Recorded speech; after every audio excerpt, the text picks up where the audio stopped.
Olá, meus queridos, eu cumprimento a todos mais uma vez com a paz do Senhor e Salvador Jesus Cristo. Estamos aqui para darmos continuidade com os nossos subsídios da nossa EBD, Escola Bíblica Dominical. A você, meu amigo aqui de Presidente Epitácio Região, você é o nosso convidado a estar presencialmente conosco em nossa sede na Igreja Evangélica Assembleia de Deus Ministério do Belém, na Rua Cuiabá, 146, em frente da Caixa Econômica Federal, às 8h30 da manhã, e também no bairro da Vila Esperança, na congregação onde estamos, no mesmo horário, às 8h30 da manhã. Você também é o nosso convidado a estar presencialmente conosco na Rua Antônio Venâncio Lopes, 2034. Essas aulas virtuais não substituem a aula presencial. É importante que você participe presencialmente na sala de aula, tire as suas dúvidas, e a você, meu amigo professor ou professora, é importante que você leia o livro de apoio, leia a Bíblia Sagrada e procure trazer ensinos que vai estar ajudando e apoiando nossos alunos. Queridos, nós tivemos a lição passada, que foi a lição de número 8, que falou sobre a promessa de paz. Nós falamos sobre a ilusória paz do mundo e a verdadeira paz que é somente em Cristo Jesus. Quando nós olhamos para a Bíblia Sagrada, já no nascimento do Senhor Jesus, lá no livro de Lucas, nós vamos perceber que quando se foi para que o Salvador nascesse, Lucas capítulo 2, quando vai anunciar aos pastores, diz assim: glória a Deus nas alturas e paz na terra entre os homens a quem Ele quer bem. Veja que no anúncio do nascimento de Jesus, já disse que Ele traria esta paz, porque essa paz somente está em Cristo Jesus, e Ele quer o nosso bem. Ele quer que nós estejamos essa paz. Paulo também, ensinando lá em Romanos capítulo 12, queridos, e o versículo 18, ele diz assim: se for possível, quanto depender de vós, tende paz com todos os homens. O que Paulo está ensinando aqui, queridos, é que eu devo ter paz com todos. Mas existe pessoas, porque Paulo diz que se for possível, mas por que ele está dizendo isso? Por que existe essa se, que é uma condicional? É porque muitas das vezes eu quero estar em paz com a pessoa e a pessoa não quer estar em paz comigo. Então, nesse caso, assim, você vai fazer o possível para ter paz com essa pessoa. Eu, uma certa feita, em um trabalho, uma pessoa que não conseguia ter harmonia comigo, ter paz comigo. Você não sei o que, você não sei o que. E o que eu fui fazer? Fazer, meu Deus, não tem como, eu quero estar em paz com essa pessoa, mas ela não quer estar em paz comigo. E eu fui orar. Deus mudou ele de ambiente de trabalho. E hoje eu estou ali em paz com ele. E ele está em paz comigo.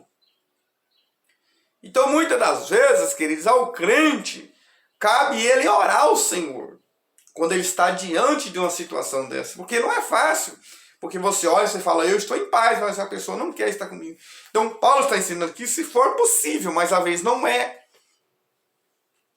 O nosso pastor presidente, que é o nosso pastor Edivanir, baseando lá em Mateus capítulo 5, no Sermão das Bem-aventuranças, lá em Mateus 5, versículo 9, ali fala sobre os pacificadores. Bem-aventurado os pacificadores. Porque eles serão o quê? Serão chamados filhos de Deus. O nosso pastor Edivani, ele explicando, ele fala sobre o que é o pacificador. O que é o pacificador?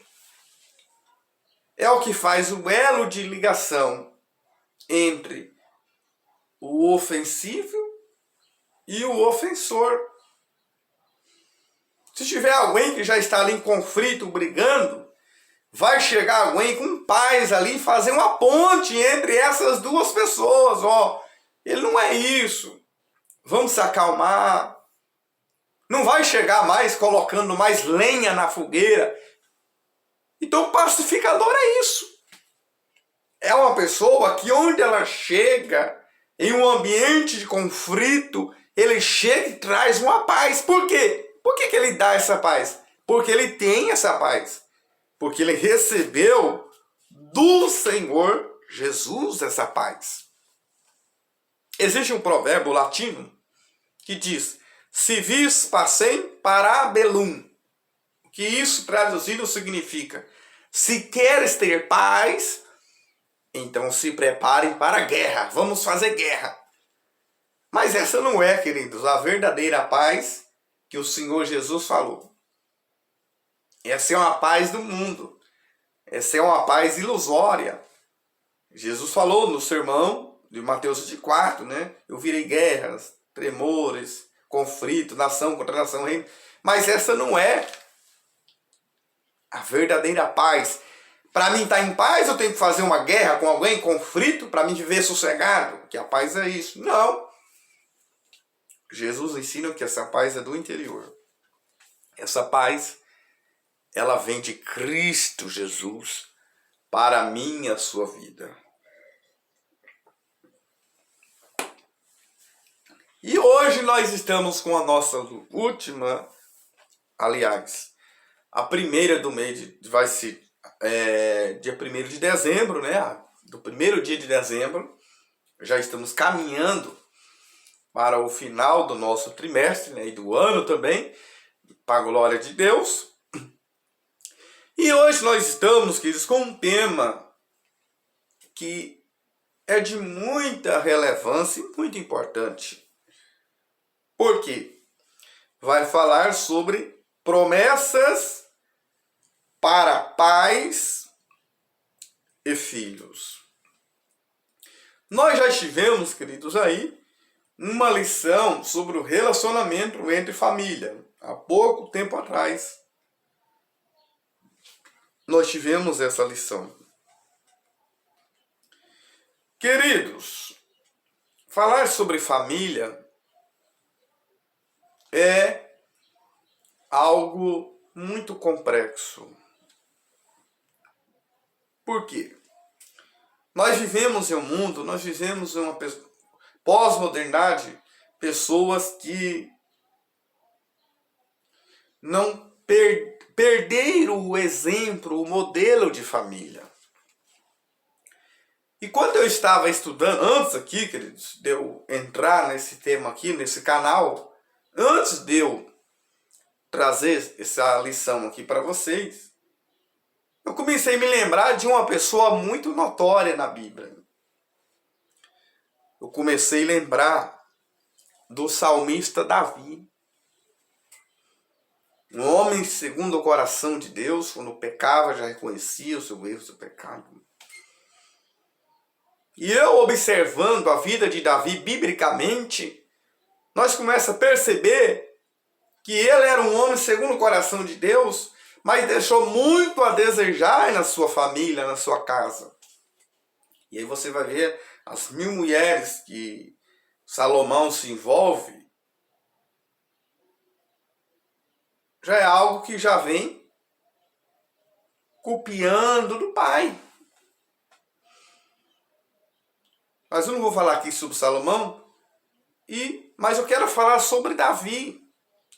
Davi empreendia muitas guerras para o Senhor.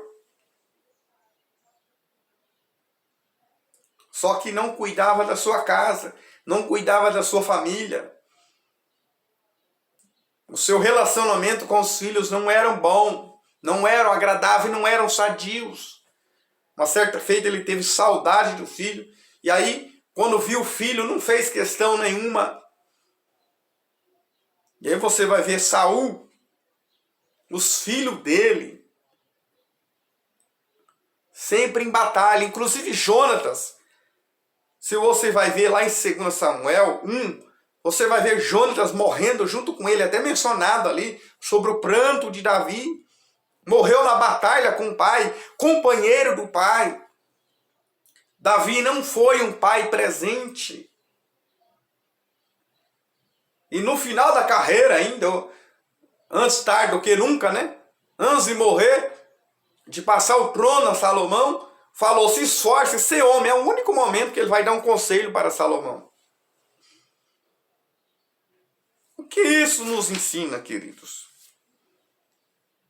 É que o verdadeiro pai, ou os verdadeiros pai, muitas vezes não é palavras, mas sim exemplo. Jesus, Paulo, o apóstolo, né? E Lucas também, lá no capítulo 1 de Atos dos Apóstolos, ele ensina o que?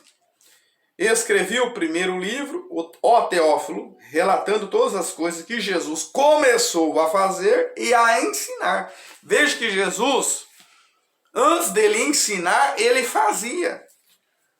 E os pais, quer dizer, eles são exemplos, eles são modelo. Mesmo sem palavra, eles conseguem ensinar os filhos. E o Salmo 127, o Efésios 6, fala sobre... Salmo 127 fala dos pais e dos filhos. E Efésios 6 também tem ensino para os pais e os filhos. Uma coisa que nós temos que observar é que se os pais ensinam pelo exemplo, pelo modelo, os filhos estão de olho nos pais. A você que é pai aqui, você que está comigo nesse canal, o teu filho, ele vê você orando?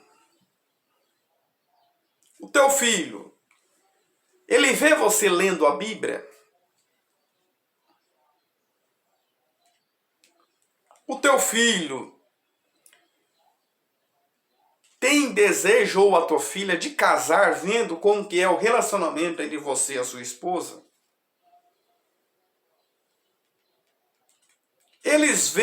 O teu filho vê, pais, você executando, cumprindo aquilo que você fala na igreja, ou que você fala? Isso é muito importante, queridos, porque dentro da cultura judaica, a mãe trabalha na doutrina e o pai ensina o filho o trabalho. Provérbios 1:8, não se esqueça a doutrina da tua mãe e nem a instrução do teu pai. O pai instrui o trabalho e a mãe instrui a doutrina. Tá certo que o pai também ajuda. Mas dentro daquele contexto da cultura judaica, a mãe, ela trabalha mais na doutrina, na formação, na educação do filho. E quem era o sacerdote na Bíblia Sagrada? Ensinava o estudo, ensinava a formação também secular, ensinava espiritualmente. E Jesus, ele foi o filho, que eu quero começar falando sobre Jesus, por quê? Porque ele deu o maior exemplo. E mesmo lá na cruz, no último momento da sua morte, tinha ali algumas mulheres ali ao pé da cruz, mas quando Jesus estava lá na cruz, que estava ali a sua mãe, que estava ali João ali, o discípulo amado, Jesus, ele vai dizer o quê? 26, 27, João 19. E vendo Jesus a sua mãe, e junto a ela o discípulo amado, disse: mulher, eis aí teu filho. E depois disse ao discípulo: eis aí tua mãe. E dessa hora em diante o discípulo a tomou para a sua casa. Aqui José já havia morrido, então Jesus, como primogênito, ele vai incumbir a João aqui, o discípulo amado, para ele cuidar da sua mãe, cuidar da sua família. Porque Jesus sabia que o ministério bem sucedido e sadio tem que ter uma família sadia, estruturada. Jesus deu exemplo. O pai é aquele que faz a castração, queridos. É a lei, instrução, e a mãe, o amor, o apego, e o pai faz essa castração do filho para o pai. Quando a criança nasce, ela é mais apegada com a mãe, e o pai que faz essa castração. Isso é muito importante nós entendermos. E da leitura em classe, fala-se em Efésios 6. Tem ensino para todos. Tem ensino. Princípios para os maridos amar a esposa. Tem princípio para a esposa honrar os seus maridos.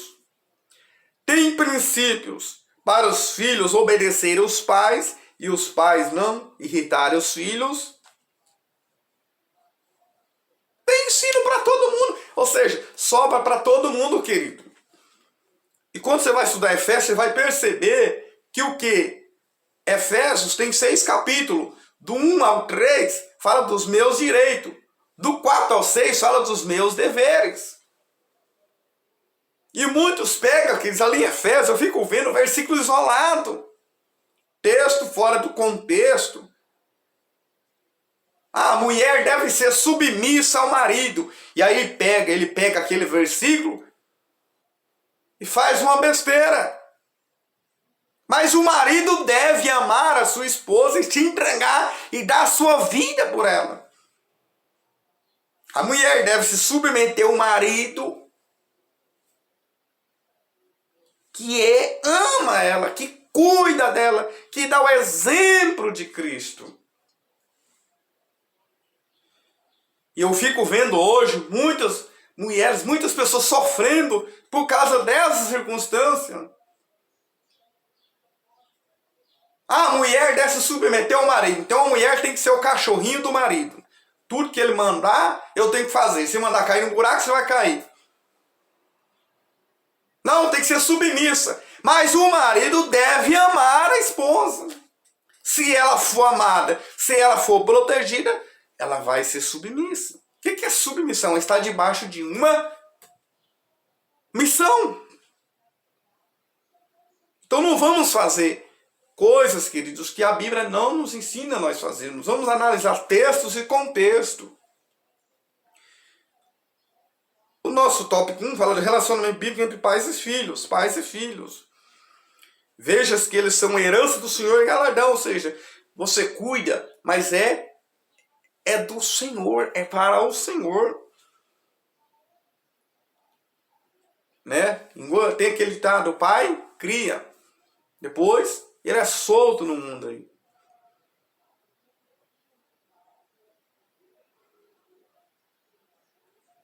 E esse ditado não é bom. Porque eles são herança do Senhor. Veja que é como flecha na mão do valente. Significa que eles são úteis. Significa que eles são importantes. Porque uma flecha serve para atirar. Ou seja, tem uma utilidade a flecha. Então os pais têm essa responsabilidade da educação deles, na formação espiritual e o cultivo da fé. É um mandamento com promessa para os filhos. Veja que lá em Efésios, repete o mesmo que está na lei, queridos. Repete o mesmo que está na lei, não muda nada. Ao filho que honra ou obedece o pai e a mãe, é dar honra ao pai. Os seus dias são longos sobre a terra, são prolongados. É uma promessa que está no Antigo Testamento, o Êxodo 20:12. E também Efésios 6. Quando você vai estudar sobre os mandamentos, lá em o Êxodo capítulo 20,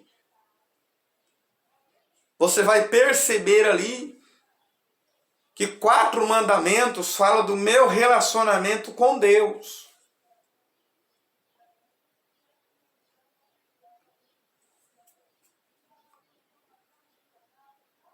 E 6 mandamentos do meu relacionamento com o próximo. Não terás outro Deus diante de mim, não se curvar a ídolo, não tomar o nome de Deus em vão, e a guarda do sábado. Esses 4 primeiros mandamentos falam do meu relacionamento com Deus. Aí começa o 5º mandamento já do meu relacionamento com o próximo, que é, qual é o 5º mandamento? Honrar a pai e mãe, né? Depois vem, não matarás, não adulterarás, não furtarás, não dirás falso testemunho e não cobiçarás. A partir daqui, começa a falar do meu relacionamento com o próximo. E aí os mandamentos se resumem em amar a Deus em todas as coisas e ao próximo como a ti mesmo. Isso é importante nós entendermos. Então, por que isso? Por que se resume em 2? Amar a Deus em todas as coisas e ao próximo como a ti mesmo. Por quê? Porque se eu amar a Deus, não vendo, eu consigo amar o meu próximo. Ponto 3. Tem mandamentos e bênção para os pais. Sabemos que não é fácil, os dias são maus, os dias são tenebrosos, mas os pais devem ter paciência. Deus, ele não mudou. Nós vemos muitos filhos hoje, muitos filhos de crente, filho de pastor desviado. Porque às vezes jogou dentro da igreja, outros entregam o celular dentro da igreja ou levam brinquedo para ele ficar brincando dentro da igreja. Você tem que ensinar teu filho ou a filha que a igreja é um lugar santo, um lugar de orar, de buscar a presença do Senhor, buscar a face do Senhor. O mesmo que ele vê também na sua casa. Porque a igreja não é um parque de diversão. Precisa ser instruído. E lá em Deuteronômio, capítulo 6, quando do Pentateuco, queridos, é ensinado no deitar, no levantar, no caminhar, nas testeiras, nas mãos, né? Versículo do capítulo 6, 7. Algumas tradições, a corrigida, fala que é intimarás. Aqui está falando inculcarás a teus filhos, assentando em casa e andando pelo caminho, ao deitar e ao levantar-se. Só que a versão corrigida fala intimarás. O que é intimarás? O que é uma intimação? Quando você recebe uma intimação lá na justiça, na delegacia, se você não for, o que acontece? É pena. Há uma pena. Você tem que pagar pena para isso. Porque você foi intimado. Aqui está falando ali, as intimarás o teu filho. Os filhos falam, não vou, pai. Não, fica aí então, meu filho, fica aí. Não, vamos para a igreja sim. Você tem que ir. Principalmente se é de menor. Ele não tem que fazer o que ele quer. Precisamos, queridos, tomar esse certo cuidado. Provérbios 22, 6 fala o quê? Ensine o menino no caminho em que deve andar, para que quando crescer não se desviar dele. Se ele crescer é porque ele quis, é porque ele é um filho rebelde, que nós já aprendemos algumas lições aí. Pai zeloso, mas filho rebelde. Mas o pai fez a sua parte, você fez a sua parte. Mas é instruir no caminho, não é o caminho. A igreja aqui, o trabalho ali, não, você tem que caminhar junto com ele. E o que me chama a atenção é lá em Êxodo 20, quando começa a falar das 10 palavras, eu falo, o decálogo ali, porque mandamentos são 613, é antes de falar sobre o altar. E muitas pessoas que na Bíblia já levantou altares. Abraão. Veja que foi antes dos preceitos. Porque antes do preceito vem um princípio. Então eles vão chegar no altar depois, adorar o Senhor, oferecer seu sacrifício, invocar o Senhor, já dentro da lei. Dentro da palavra. Quantas pessoas estão chegando no altar quebrado, ou desconcertado, ou família desconcertada? Porque o nosso tópico 2 fala: cuidar dos pais são os filhos, cultivando o ensino da palavra de Deus. Você ensina seu filho na igreja, no culto de ensino, na escola dominical. Você ensina isso ele. Você estimula ele, encoraja ele. E nas reuniões, nos estudos bíblicos, você estimula ele ou você só manda ele e não vai? Porque o Salmo 122 fala: alegrei-me quando disseram, vamos à casa do Senhor. Ponto 2, prioridades na vida familiar. Tem que ter prioridade, querido. A Bíblia diz que quem não governa a sua casa, Timóteo, Paulo ensinando, não vou ler aqui, Paulo ensinando a Timóteo, diz: quem não governa a sua casa vai ter cuidado da igreja de Deus? E quantos quer cuidar da família dos outros, quer curar a família dos outros, faz palestra? Quantos pregadores fazem conferência? E muitos que dão palestra de casar e nem a sua esposa está com ele junto. Quantas famílias estão desgraçadas, estão destruídas. Desgraçadas, quer dizer, sem graça. Destruídas. Existem algumas coisas que são prioridades. Existem muitas missionárias e esquecem que tem esposo, tem marido, tem filhos. O comentarista traz aí 3, mas eu vou citar 5. E ele fala de algumas prioridades. Que ele fala do cônjuge, dos filhos e da igreja. Eu vou pegar essas 3, tá certo. Só que eu quero aumentar 2. Primeiramente, quiser Deus. Deus em primeiro lugar. Jesus Cristo. Seu marido não morreu na cruz por você. Seu filho não morreu na cruz por você. Então, primeiramente é Deus. A minha vida. Agora eu vou cuidar da minha vida. Segundo, a minha vida. Como que está o meu relacionamento com Deus? Como que está o meu relacionamento em casa, no trabalho, na sociedade? Porque os filhos têm impacto na sociedade também. Aí terceiro, eu vou pegar a visão do comentarista agora. O cônjuge, depois os filhos. Quantos que quando tem filho, o amor vai mais para os filhos do que o marido? Primeiro é o amor do marido. Eu fico sem marido, mas não fico sem filho. Queridos, primeiro, Deus. Segundo, a minha vida. Terceiro, o cônjuge. Quarto, os filhos. E quinto, a igreja local. Não adianta você querer estar na igreja orando, adorando, glorificando e a sua casa um lixo bagunçado. Os pais, ponto 3, tem que ter disciplina e estímulos aos filhos. Os pais não devem ser, queridos, aqueles que provocam medo. Não é para colocar medo nos filhos, não é isso. Não é para causar terror, não. Irar os filhos, não. Não. Pai deve disciplinar com amor, carinho e cuidado. Deve disciplinar, deve corrigir. Ontem eu falando com uma pessoa exatamente esse assunto. Antigamente, quando uma criança ou um jovem chegava com alguma coisa em casa, os pais: vamos lá, aonde é que você pegou isso aí? Queria saber de onde que veio. Hoje, muitos pais falam: que benção, ganhou o celular, que benção. É benção de Deus, cuidado. Tem que ter disciplina. Mas não se esqueça que tem que ter o elogio, tem que ter o afago, tem que ter o afeto, o carinho. Salmo 2, beija os filhos para que não se ira.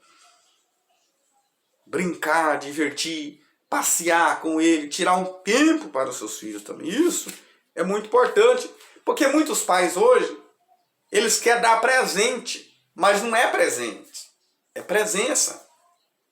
Hashtag, anota aí. Os filhos não querem apenas presente, eles querem presença. Muitos dão presente, mas não têm presença. não vai nas reuniões da escola, não leva o filho para passear. Tudo isso que temos que entendermos. É o tema que nós estamos dando. Tópico 3, bênçãos, pais e filhos, bênção para a posteridade. Tem bênçãos espirituais. Batismo com o Espírito Santo, os dons. Tem bênção, promessas para os filhos também, que está lá em Joel. Joel profetizou sobre isso. Ponto 2, tópico 3, lugar onde os filhos devem ser abençoados. Que o nosso lar, a nossa casa seja uma extensão do céu. A nossa família deve ser o lugar onde nossos filhos ou os filhos sejam abençoados. Pais que protegem os filhos. Os pais devem proteger os filhos. Veja que Jesus cresceu nessas 4 áreas. Lá em Lucas 2,52. Você vai ver que Jesus cresceu em sabedoria, crescimento intelectual. Cresceu em estatura, crescimento físico. Ele desenvolveu naturalmente. Em graça, para com Deus, espiritualmente. E também os homens, cresceu socialmente. Os filhos, a família, ela tem impacto na sociedade. E que impacto a minha família, eu, estou causando na sociedade? Então, ficamos com essa lição. Promessas que nós vemos aqui para pais e filhos. Amém? Se inscreva no nosso canal. Você que não é aí o nosso inscrito, se inscreva, deixe o seu like, o seu comentário e não perca as nossas EBDs. Amém? Deus abençoe.